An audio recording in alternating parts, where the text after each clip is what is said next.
Hello. So, I'm sitting in my kitchen because I ate lunch and I wanted to take a nap, but I thought I would try to shoot this video. So, a couple nights ago, someone asked me a question. Oh, yeah, I'm also watching college football.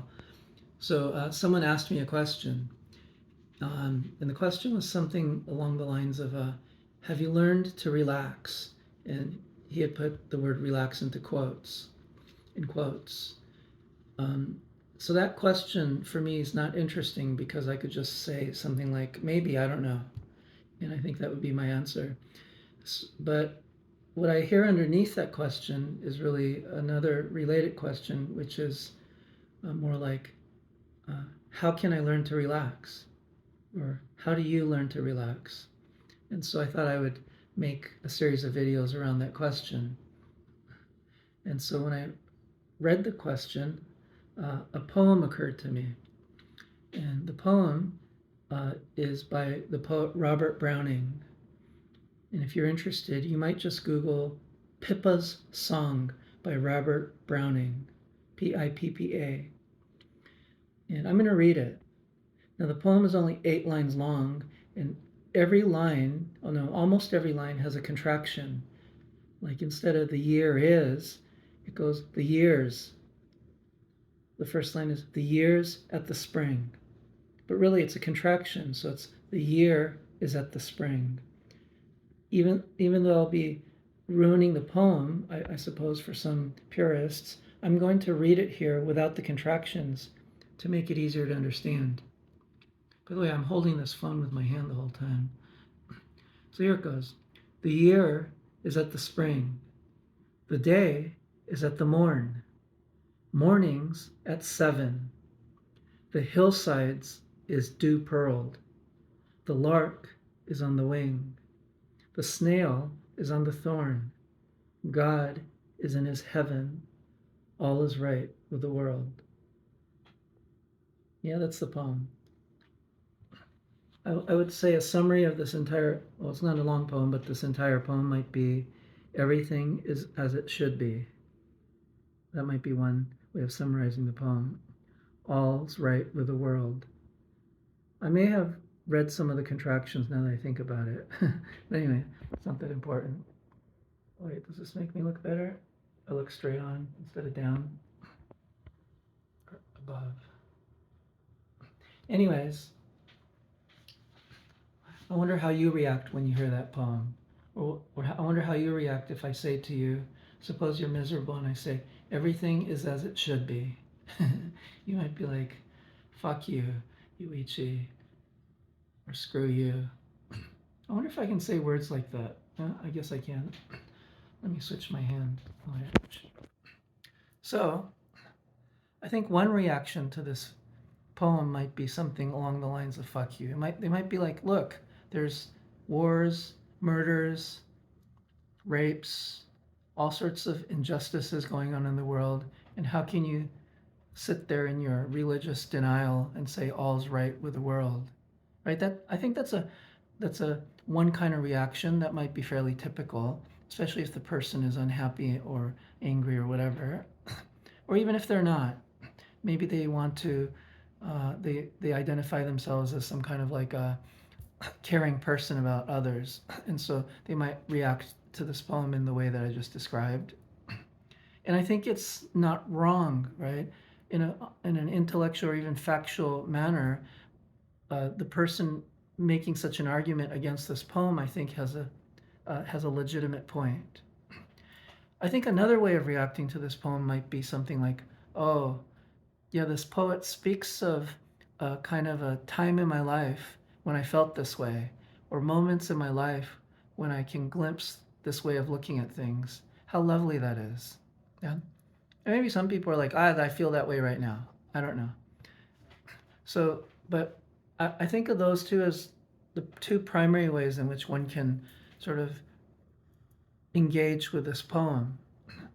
But I want to offer what I think of as a third way of thinking about this poem, and it's very close to the second way.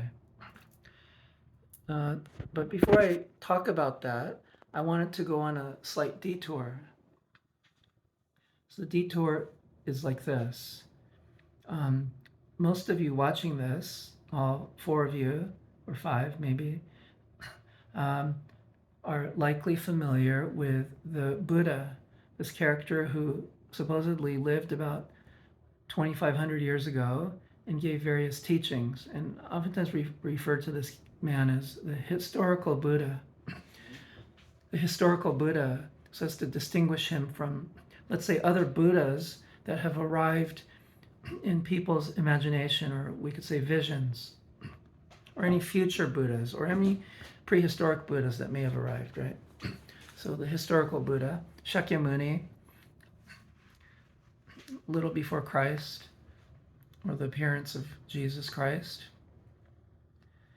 Anyway, this man taught, and he taught many things, but it's generally considered that one can summarize his teachings under in four basic ideas, which are usually titled the Four Noble Truths. And I wanted to make some comments about the title, Four Noble Truths, or the Four Noble Truths. I think when we encounter a title like that, and if we were to reflect on it, we might think, well, there's four of them, four ideas or four statements that are being made, and supposedly they're truths. And then there's the word noble. Maybe whoever titled it that way wanted the listener to take them seriously. So they're four noble, like four lofty truths, or four profound and deep truths. And one might even think, that's kind of lacking in humility to title something with noble truths. It would be like me saying, I'm going to shoot a video and it's going to be a very noble talk. So I don't know what the typical reaction to Four Noble Truths as a title to four ideas is. But back in the time of the Buddha, he's said to have attained to a state of what we might call enlightenment, what's referred to as nirvana. I believe nirvana is Sanskrit, or nibbana in Pali, the Pali language. And so nibbana is, I believe, literally translated as the extinguishing of the flame. And the flame refers to the self that perpetuates itself through birth, old age, death, rebirth, old age, suffering in old age, death, and rebirth, and so on. And this whole cycle is said to be fraught with all sorts of suffering. I mean, certainly happiness and joys, but deeply sort of imbued with suffering.